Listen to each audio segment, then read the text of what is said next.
प्यारे बच्चों, आज हम इकाई 7 में अध्याय ताप तथा ऊष्मा का अध्ययन करने जा रहे हैं। ताप क्या होता है? ताप, जिसे अंग्रेजी इंग्लिश में कहते हैं टेम्परेचर। बेटे, हम कहते हैं अरे तेरा शरीर तो बहुत गर्म लग रहा है, तू कहीं टेम्परेचर तो नहीं है, ताप तो नहीं है तुझे? क्यों कहते हैं? क्योंकि ताप क्या बताता है? ताप किसी वस्तु की वह ऊष्मीय अवस्था है। ताप किसी वस्तु की वह ऊष्मीय अवस्था है जिससे उसकी गर्माहट और ठंडेपन का एहसास होता है।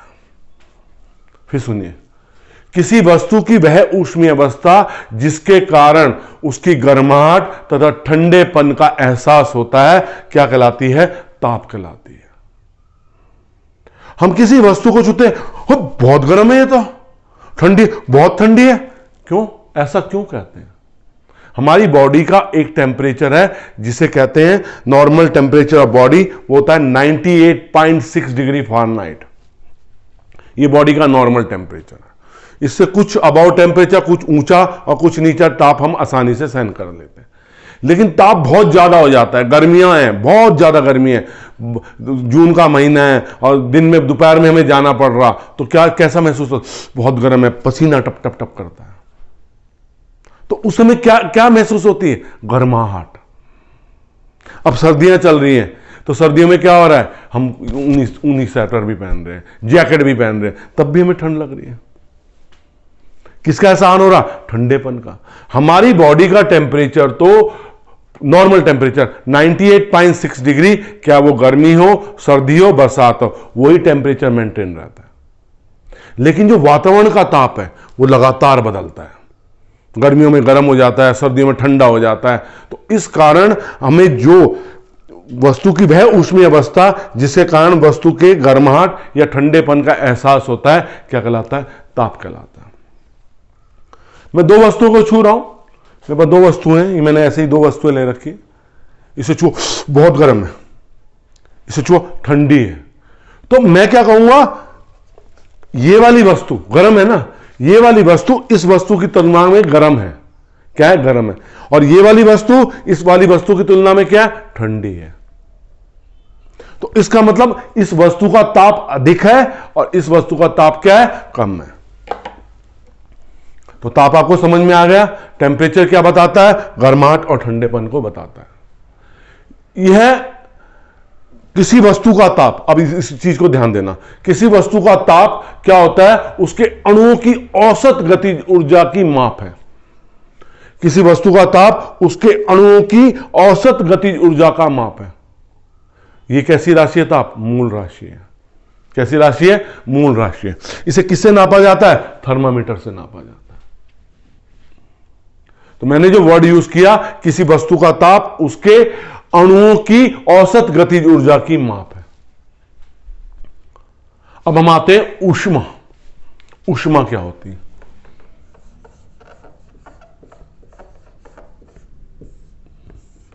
हीट। ऊष्मा एक ऊर्जा का रूप है जो अधिक ताप वाली वस्तु से निम्न ताप वाली वस्तु की ओर प्रवाहित होती है। मेरी लैंग्वेज पे ध्यान देना। ऊर्जा, जो ऊष्मा है, वो ऊर्जा का एक रूप है जो अधिक ताप वाली वस्तु से कम ताप वाली वस्तु की ओर क्या होती है? प्रवाहित होती है। हमने दो वस्तुएं रखी, ये अलग अलग दो वस्तुएं। इसका ताप अधिक है, इसका ताप कम है। ठीक है, एक दूसरे के संपर्क में ले आए संपर्क में। हमारे पास दो वस्तुएं हैं अलग अलग।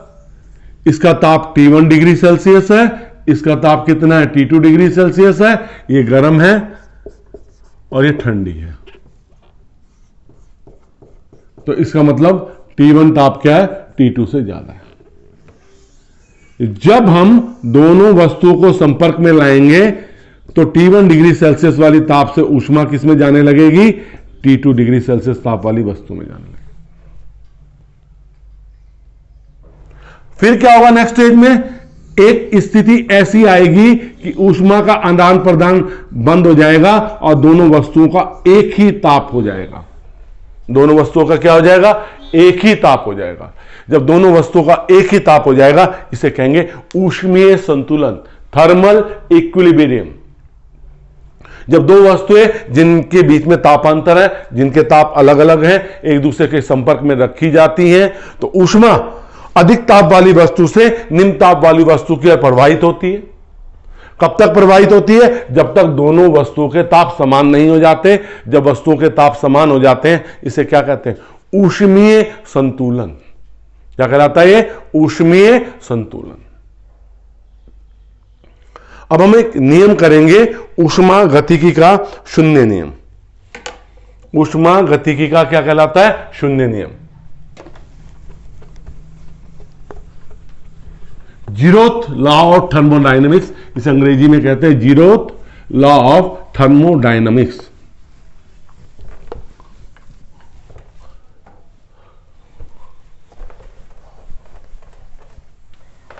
तो ऊष्मीय संतुलन आपको पता चल गया। अब हम किसको बताने जा रहे हैं, ऊष्मा गतिकी का शून्य नियम। ऊष्मा गतिकी का शून्य नियम।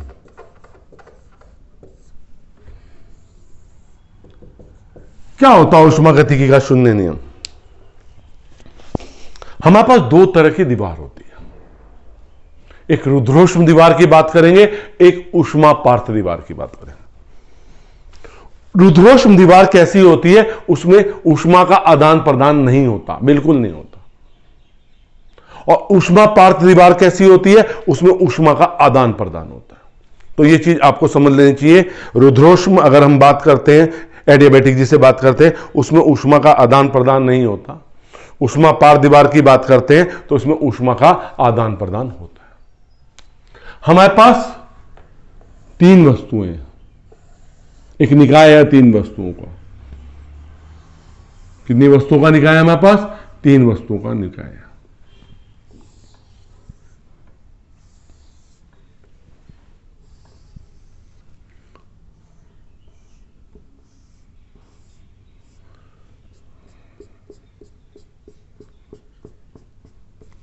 ये दीवार है रुद्रोष्म दीवार, रुद्रोष्म दीवार। ये दीवार है ऊष्मा पार्थ दीवार।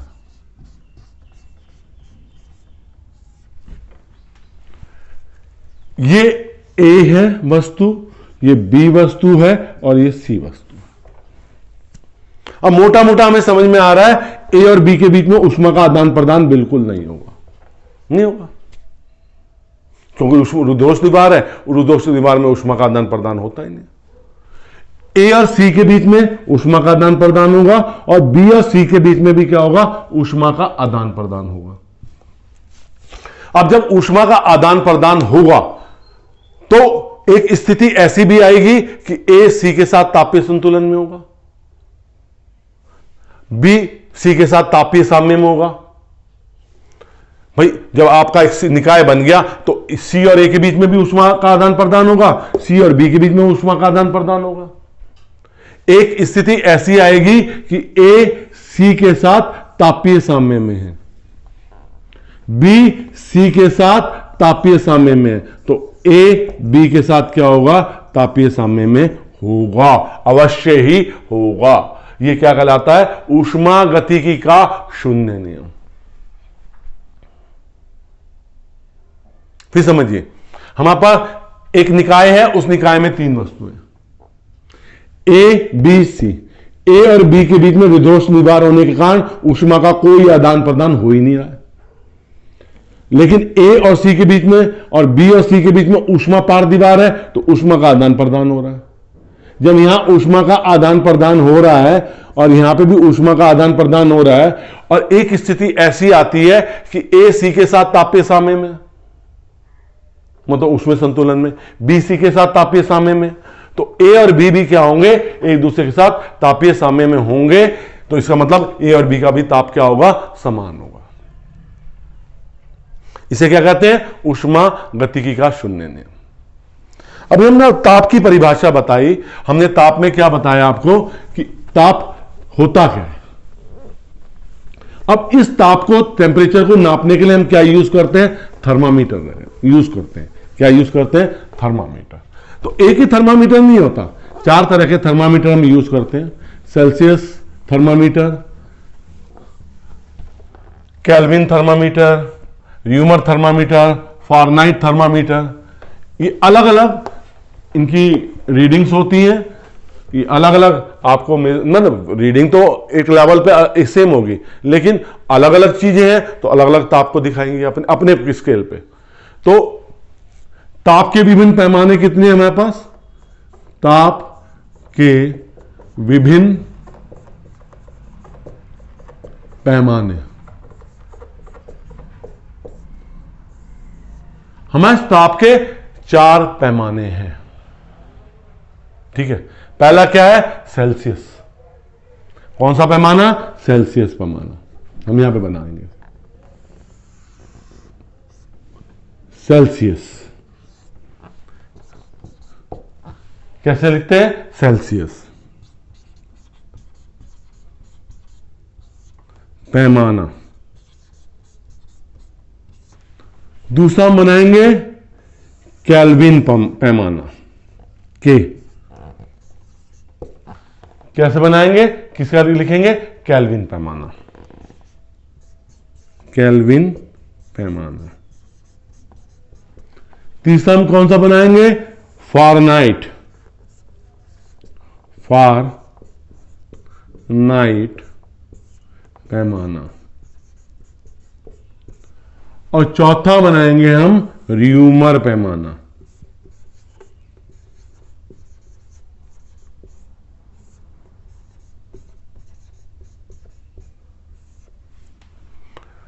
हमारे पास 4 पैमाने हैं, चारों की लंबाई समान है। चारों की लंबाई क्या है? एक समान लंबाई के हमने चारों पैमाने दिए हैं, एक ही लंबाई के।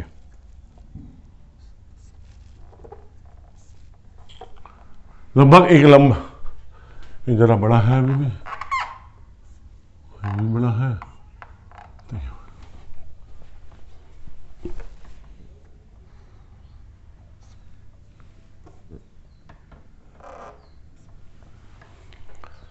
ये लगभग ये एक समान लंबाई के पैमाने हैं सेल्सियस। इसमें 2 पॉइंट आते हैं। एक पॉइंट क्या कहलाता है? अधो बिंदु। क्या कहलाता है वो? अधो बिंदु। अधो बिंदु, इसे हिमांक ताप भी कहते हैं, हिमांक। और दूसरा क्या कहलाता है? उधर बिंदु। क्या कहलाता है? उधर बिंदु। इसे क्वथनांक भी कहते हैं। देखो हमारे पास 2 स्टेज होती है, पानी से बात करते हैं, जल से। जल का हिमांक बिंदु 0 डिग्री सेल्सियस है, और जो बॉयल करता है क्वथनांक बिंदु है वो 100 डिग्री सेल्सियस है। इसी पे हमने अधो बिंदु और उधर बिंदु बना रखे हैं, लोअर फिक्स पॉइंट और upper fix point. Lower fix point और अपर फिक्स पॉइंट। ठीक है, तो हमारी जो लंबाइयां हैं वो एक ही लंबाई के हमने लिए हैं, जो समान है हमारी। तो हमने जब सेल्सियस पैमाने को बात करते हैं तो सेल्सियस में 100 खाने होते हैं। कितने खाने होते हैं? 100। 0 डिग्री सेल्सियस से ये 100 डिग्री सेल्सियस तक होता है, तो इसका अधो बिंदु 0 डिग्री सेल्सियस है और उधर बिंदु क्या है? 100 डिग्री सेल्सियस है। हर एक एक भाग, मतलब कितने खाने हो गए इसमें? 100 खाने हो गए। प्रत्येक भाग कितना मापेगा? 1 डिग्री सेल्सियस। तो सेल्सियस में प्रत्येक भाग कितना नापेगा? 1 डिग्री सेल्सियस को। और कितने खाने हैं? 100 खाने हैं। अब हम केल्विन में आते हैं। केल्विन में जो अधो बिंदु होता है उसे क्या लिखते हैं हम? 273 केल्विन। इसमें डिग्री नहीं आता। और जो उधर बिंदु होता है उससे क्या लिखते हैं? 373 केल्विन। सब बाकी डिग्री में होंगे, ये नहीं होगा। 273 केल्विन, 373 केल्विन, इसके कितने भागों में विभाजित है? 100 भागों में विभाजित है। कितने भागों में विभाजित है? 100 भागों में विभाजित है। कितने भाग? 100। और एक भाग किसको बताता है? 1 केल्विन पे। और कितने? 100 खाने, 100 भाग। फ़ारेनहाइट का जो अधो बिंदु है वो है 32 डिग्री फ़ारेनहाइट, अधो बिंदु। और जो उधर बिंदु है वो है 212 डिग्री फ़ारेनहाइट। इसमें हर एक भाग वो 1 डिग्री फ़ारेनहाइट को बताता है। और इसमें कितने होते हैं खाने? 180 भाग होते हैं। खाने कह लो या भाग कह लो, ठीक है। 180 भागों में विभाजित होता है। खाने हटा दो, खाने वर्ड अच्छा नहीं लग रहा है, खाना खाने का नाम आ जाता है। इसमें 100 भाग है, इसमें 100 भाग है, और इसमें कितने हैं? 180 भाग। और एक भाग किसको बता रहा है? 1 डिग्री फ़ारेनहाइट को बता रहा है। र्यूमर में भी ये कहां से चलता है? 0 डिग्री र्यूमर से। और ये कहां तक जाता है? 80 डिग्री र्यूमर।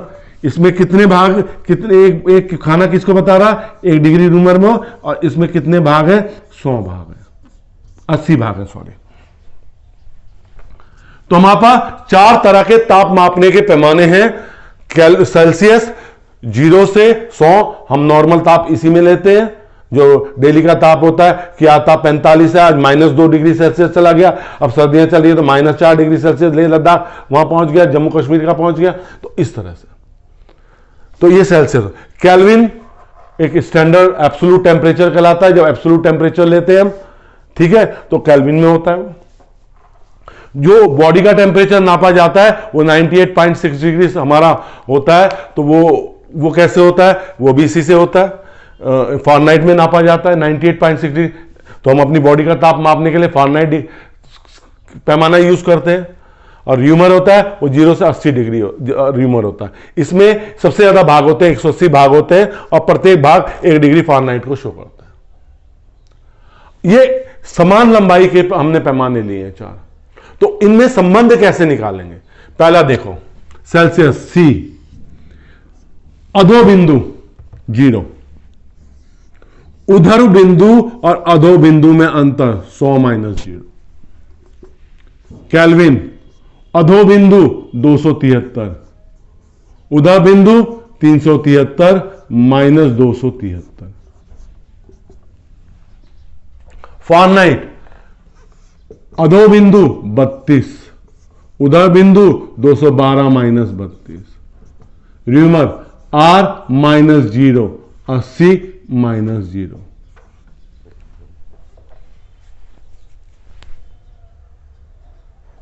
अब इसका 0 हट गया, C/100, K - 273/100, F -32/180 और R/80।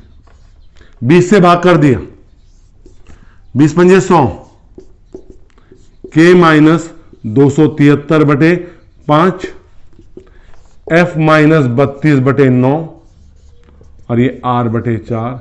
ये हमें रिलेशन मिल गया। इस रिलेशन से हमें ये पता चल जाता है कि अगर हमें एक पैमाने का मान पता है कि उसमें पर्टिकुलर डिग्री में सेल्सियस में ये है, तो उसे केल्विन में भी निकाल सकते हैं, फ़ारेनहाइट में भी निकाल सकते हैं और र्यूमर में भी निकाल सकते हैं। तो ये एक रिलेशन है। जैसे मान लिया, एक नॉर्मल बात करते हैं कि मेरे पास सेल्सियस में मेरे को पता है इतना ताप है, एक पर्टिकुलर ताप है, तो केल्विन में निकालना तो मैं कौन सा रिलेशन यूज करूंगा? C/5, K - 273/5, 5 से 5 कट कर जाएगा, K - 273 आ गया। इससे मैं सेल्सियस में दे रखी होगी तो केल्विन निकाल लूंगा, केल्विन में मान दे रखा होगा तो सेल्सियस निकाल लूंगा। इस तरह से बहुत साधारण सरल तरीके से हम क्या कर सकते हैं? विभिन्न पैमानों के बीच में संबंध निकाल सकते हैं। और एक पैमाने पे हमें मान दे रखा है तो दूसरे पैमाने पे आसानी से क्या कर सकते हैं? गणना कर सकते हैं। अब हम ये जो हमारा पैमाना होता है उसे बनाते कैसे हैं, उसमें यूज क्या करते हैं? देखिए, नॉर्मल बनाने के लिए हम थर्मामीटर बनाने के लिए हम क्या यूज करते हैं? तापमापी को बनाने के लिए पारा, मरकरी यूज करते हैं। क्यों मरकरी यूज करते हैं और कैसे ये थर्मामीटर बनाया जाता है वो आपको समझा रहे हैं। देखिए, आपने थर्मामीटर देखा होगा तो थर्मामीटर इस तरह की रचना होती है।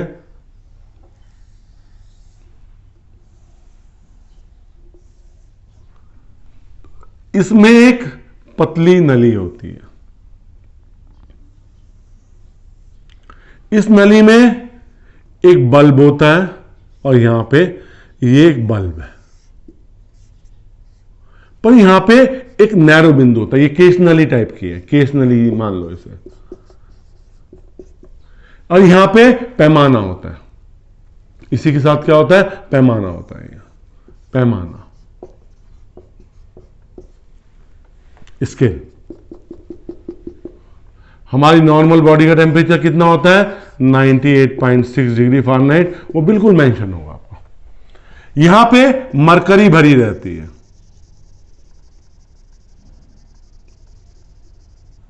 ये नैरो इसलिए दिया जाता है, ये मोड़ा इसलिए जाता है, सकरा करके मोड़ा इसलिए जाता है जिससे जो हम ताप माप रहे हैं वो सीधा बल्ब में ना चला जाए। नैरो होने के कारण वो वहीं पे स्टेबल रहता है। मरकरी क्या रहती है? वहीं पे स्टेबल रहती है।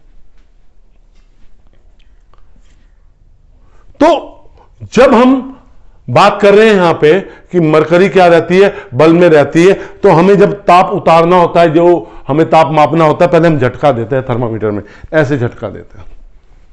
झटका देने से जो मरकरी है वो नैरो ट्यूब से होती हुई बल्ब में चली जाती है। हम ताप को कम करेंगे ना। उस फिर जब मरकरी इसलिए उस बल्ब में चली गई तो फिर हम मुंह में अपने लगाते हैं थर्मामीटर जो भी है, तो वो हमें ताप जब बढ़ता है तो ताप बढ़ा हुआ दिखाई देता है, और नॉर्मल होता है तो नॉर्मल ताप दिखाई देता है।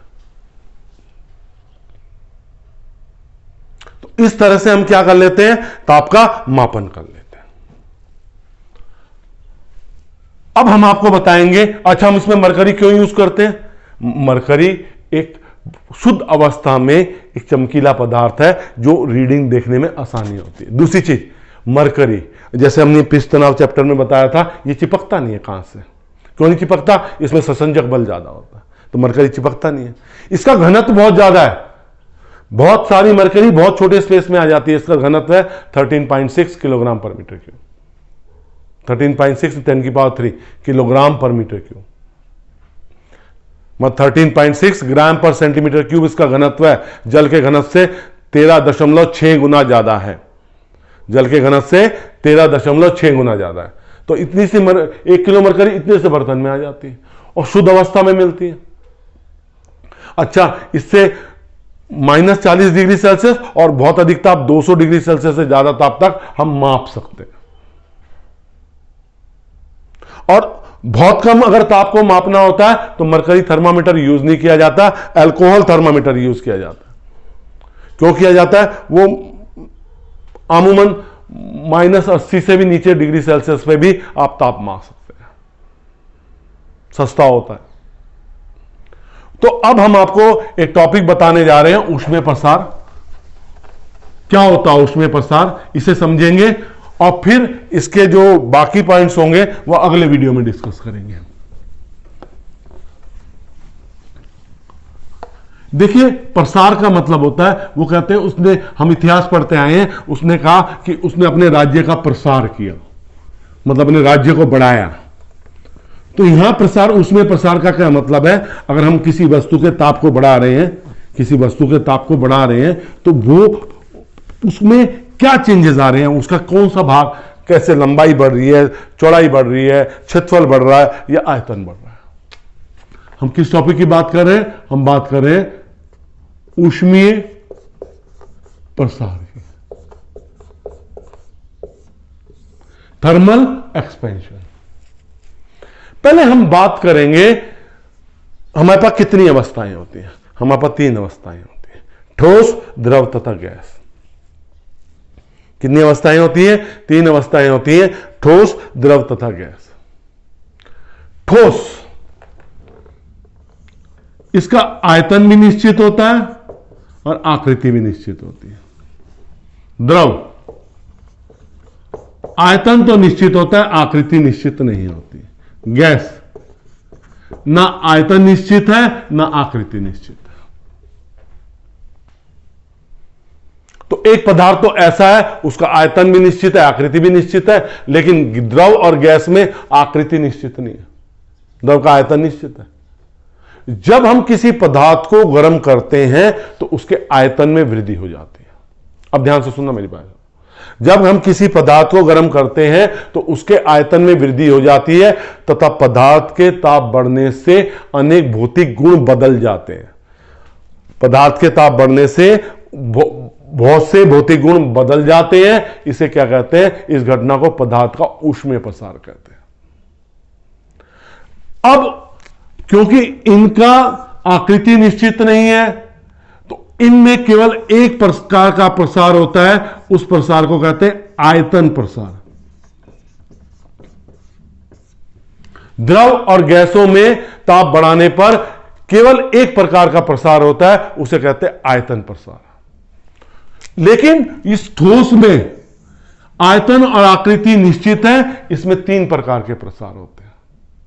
इसमें लंबाई में वृद्धि हो जाती है, क्षेत्रफल में वृद्धि हो सकती है और आयतन में वृद्धि हो सकती है। इसके आधार पर इसमें 3 प्रकार के प्रसार होते हैं।